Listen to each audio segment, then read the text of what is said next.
Il est temps d'adopter le regard rigoureux d'un chercheur en sémantique et de plonger tête la première dans une enquête textuelle absolument captivante. L'objectif d'aujourd'hui, déconstruire un verset clé qui contient un verbe arabe antique, ultra riche mais tellement mal compris. Le fameux verbe daraba, daraba. C'est fascinant de voir à quel point une vraie investigation linguistique peut, à elle seule, métamorphoser le sens d'un texte ancien et balayer littéralement des siècles de malentendus. Alors, place à l'enquête, car les conclusions qu'on s'apprête à découvrir sont vraiment bouleversantes. Allez, on entre directement dans le vif du sujet. Prenons ce verset central de la sourate Al-Anfal, le verset 12. Il dit « Idh yuhi rabbuka ila al-malaikati anni ma'akum » Ton Seigneur révéla aux anges « Je suis avec vous, affermissez donc les croyants, je vais jeter l'effroi, le robe, dans les cœurs de ceux qui n'ont pas cru. Frappez donc au-dessus des coups, les anak, et frappez-les sur tous les bouts des doigts, les bananes. » Le mot-clé ici qui revient deux fois, c'est « daraba ». Daraba, traduit classiquement par « frapper ». Mais franchement, ça soulève un paradoxe absolu. Pourquoi des anges, qui sont par essence des entités purement immatérielles, recevraient-ils l'ordre d'exécuter des actes de violence physique avec des épées en métal? Ça cloche, non? C'est exactement le problème que soulève le penseur Khalid Ben Akrash, dont les travaux inspirent cette analyse. Il pointe du doigt une vraie incohérence narrative dans la lecture traditionnelle. D'un côté, on nous dépeint un massacre purement physique, au corps à corps. Mais de l'autre, la réalité textuelle est formelle. Les anges n'ont pas de corps charnel, ils ne brandissent pas de lame en acier pour hacher des membres. Ils opèrent sur un tout autre plan de réalité. Du coup, si cette interprétation physique est totalement incompatible avec la nature même des anges, que signifie vraiment cette action qu'ils doivent accomplir? Pensez-y une seconde. Des êtres faits de lumière, totalement immatériels, qui tiendraient des épées en métal bien lourdes pour frapper matériellement des ennemis de chair et de sang, ça n'a pas de sens. En fait, comme on va le découvrir à travers une lecture beaucoup plus rigoureuse, leur rôle consiste avant tout à insuffler la peur, à semer une terreur psychologique totale et à provoquer l'effondrement moral des troupes adverses. Le tout sans la moindre intervention physique directe. C'est un changement de paradigme complet. La réponse se cache dans la définition même du verbe daraba. Daraba. Et selon cette recherche sémantique rigoureuse, la racine du mot ne se limite absolument pas à de la brutalité physique. À la base, daraba, ça veut dire rendre une chose contraire à ce qu'elle était ou tout simplement changer son état. C'est avant tout une action de transformation. On peut repenser à l'exemple de Moïse face à la mer, qu'on a d'ailleurs exploré en détail dans notre précédente analyse. Frapper la mer avec son bâton, ce n'était pas juste donner un coup sec vers le bas, non. C'était un mouvement ascendant. Il lève son bâton vers la mer pour déclencher une dynamique qui change complètement l'état de l'eau. Et c'est exactement cette dimension de transformation qui est souvent oubliée, alors qu'elle est le cœur absolu de daraba. Ce qui est vraiment génial avec cette diapositive, c'est qu'on a là une véritable boîte à outils.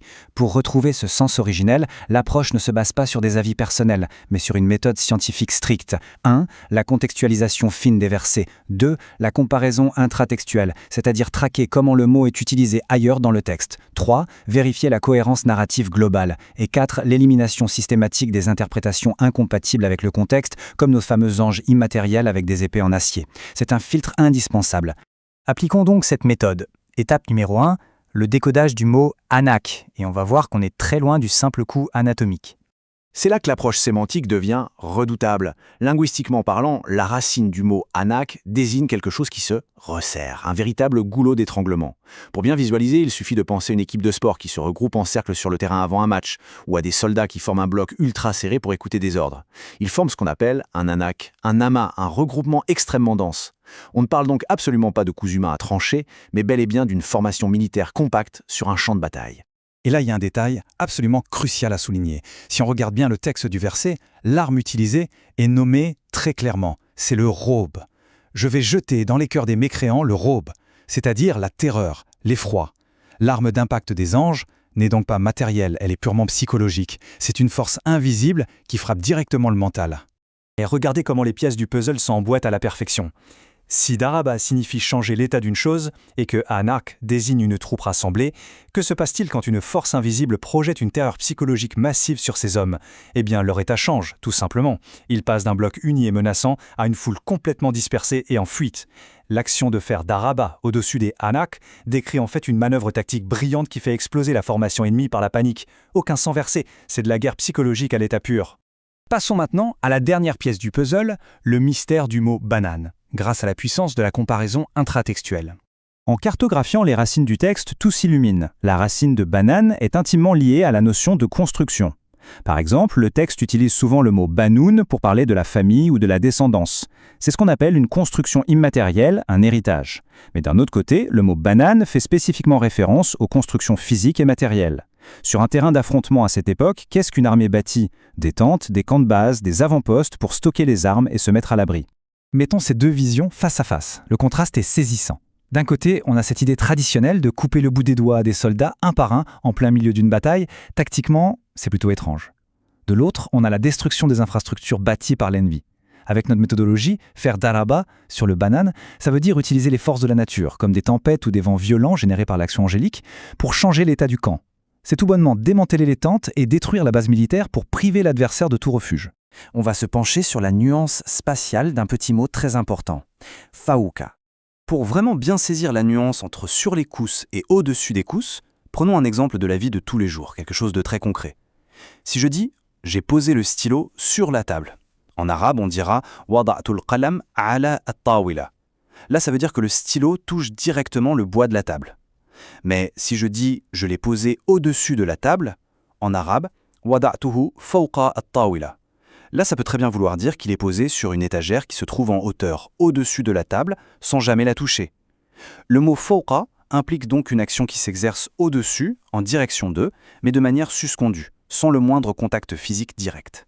Si on fait le bilan de cette incroyable analyse sémantique, la réalité de ce verset est complètement métamorphosée. On passe d'une scène de boucherie physique sanglante à une opération asymétrique d'une tactique redoutable. Les anges agissent bien comme des forces immatérielles. L'arme d'impact, c'est le roab, la terreur psychologique. Le verbe daraba, redaraba, vient changer l'état du champ de bataille. Les ranak, ces formations de troupes ultra compactes, sont frappées de panique et dispersées. Et les bananes, leurs camps physiques sont totalement démantelés. Tout le lexique retrouve une cohérence absolue et une vraie élégance stratégique.